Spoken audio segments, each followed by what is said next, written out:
Hi everyone. In this video, I'll show you how to create a clone trail effect using the freeze option in Premiere Pro 2026.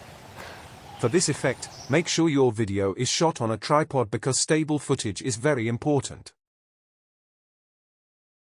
To start, I already have my video clip placed on the timeline. Set the cursor where you want to add a freeze.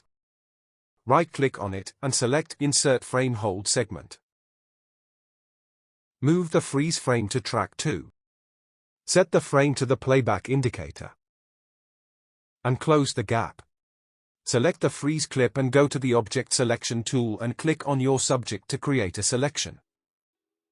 Go to the Effect Controls, right-click on the object mask and choose Change to Opacity Mask.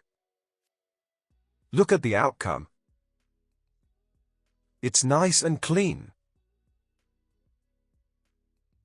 Take another frame from the clip and repeat these steps for a similar result.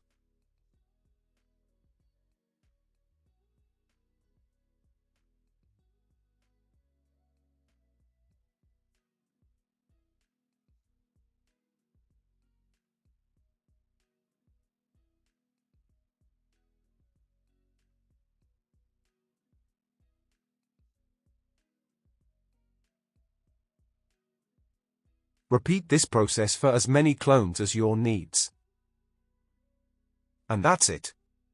Thanks for watching, and I'll see you in the next tutorial.